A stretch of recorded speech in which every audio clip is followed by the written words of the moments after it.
ધોરણ 5 એકમ 4 ભાગ અને પૂર્ણ. મહાવરાના દાખલા છે. એમાં એક દાખલો છે ટોપીઓમાં રંગ પૂરો. 15 ટોપીઓમાં અપૂર્ણાંક પ્રમાણે આપણે ભાગ પ્રમાણે રંગ પૂરવાનો છે. પહેલો પ્રશ્ન છે 1/3 ટોપીઓમાં રંગ પૂરો.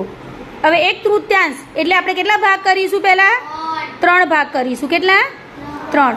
હવે એમાં આપણે 3 નો ઘડિયો બોલીએ. 3 એકા 3 દુ 3 તરી 3 4 3 5 એટલે એક ભાગમાં કેટલી ટોપી આવે? 5. તો આપણે 15 માંથી 5 ટોપીમાં કયો કલર પૂરવાનો છે? લાલ. ઊભા થઈ જાઓ 5 બાળકો. હવે આમને જોડે 5 ટોપી છે એટલે આ 15 માંથી 5 ટોપીમાં આપણે લાલ કલર પૂરવાનો છે. હવે કેટલી ટોપીઓ બાકી રહી છે ભાઈ? 10 ટોપી બાકી રહી એટલે કેટલો ભાગ બાકી રહ્યો? 2 ભાગ. કયો ભાગ બાકી રહ્યો? 2. એટલે કયો પૂર્ણાંક બને? બોલો બોલો. 2/3. અને જે 5 ટોપીઓ પહેરી છે કયો પૂર્ણાંક છે? 1/3 અને 2/3. 2/3 બાકીનો ભાગ રહ્યો અને 1/3માં આપણે લાલ કલર પૂરવાનો છે. બેસી જાઓ. હવે બીજો પ્રશ્ન છે 3/5 ટોપીઓમાં વાદળી રંગ પૂરો. 3/5 ટોપીઓમાં તો આપણે ટોપીઓનો કેટલો ભાગ કરવાનો છે ભાઈ? કેટલો ભાગ કરવાનો છે? 5. એમાં 5 નો ઘડિયો બોલીશું ને. 5 એકા 5 દુ 5 તરી 5 4 આગળ વધી ગયા. 15 સુધી જ બોલવાનું હતું.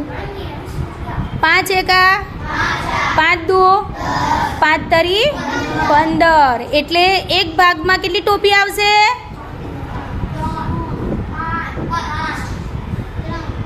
5 તરી 15. તો એક ભાગમાં કેટલી ટોપી આવે? 3. સરસ. કેટલી ટોપી આવે? 3. ચલો 3 છોકરીઓ ઊભી થાવ. હવે 15 માંથી 3 છોકરીઓ ટોપી પહેરીને ઊભી થઈ. તો આ કયો પૂર્ણાંક? કોણ કહેશે મને? આ કયો પૂર્ણાંક બન્યો? 5 ભાગમાંથી એક ભાગ ઊભો થયો તો કયો પૂર્ણાંક?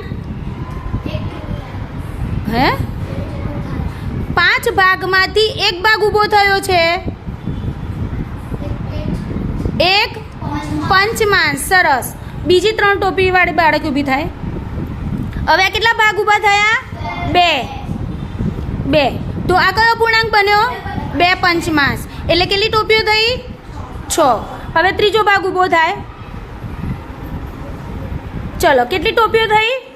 9. અને ભાગ કેટલા થયા? 3 ભાગ. એટલે કયો પૂર્ણાંક બન્યો? 3/5. હવે આપણે શું કહે છે પ્રશ્ન કે 3/5 ટોપીઓમાં વાદળી રંગ પૂરો. હવે આટલી ટોપીઓમાં આપણે કયો રંગ પૂરવાનો છે? વાદળી. પહેલા આપણે 1/5 એટલે કેટલી ટોપીઓમાં રંગ પૂર્યો? 5. હવે 3/5 એટલે કેટલી ટોપીઓમાં રંગ પૂર્યો? 9. એટલે કુલ કેટલી ટોપીઓમાં રંગ પૂરાયો ભાઈ? હા 5 અને 9 કેટલી ટોપીઓમાં રંગ પૂરાયો? 14. હવે શું કહે છે? બેસો બેટા. તમે કેટલી ટોપીઓમાં વાદળી રંગ પૂર્યો? કેટલી ટોપીઓમાં આપણે વાદળી રંગ પૂર્યો? 9. સરસ. ટોપીઓના કેટલા ભાગમાં તમે કોઈ રંગ પૂર્યો નથી? સરસ. કઈ ટોપીમાં રંગ બાકી રહ્યો? 1. હવે આ પ્રશ્નનો જવાબ શું કહેશો તમે? એક ટોપીમાં બાકી રહ્યો તો આ કયો પૂર્ણાંક બન્યો કહેવાય? 15 ટોપીમાંથી એક ટોપીમાં રંગ બાકી રહ્યો તો આ કયો પૂર્ણાંક બન્યો? હા 15 ટોપીમાંથી એક ટોપી બાકી છે તો કયો પૂર્ણાંક કહેવાય? 15 માંથી 1. અંશમાં કેટલા આવશે ભાઈ? 1. અને છેદમાં કેટલા આવશે? 15. અંશમાં 1 અને છેદમાં 15. તો કયો પૂર્ણાંક બન્યો? 1/15. સરસ. કયો પૂર્ણાંક બનશે? 1/15.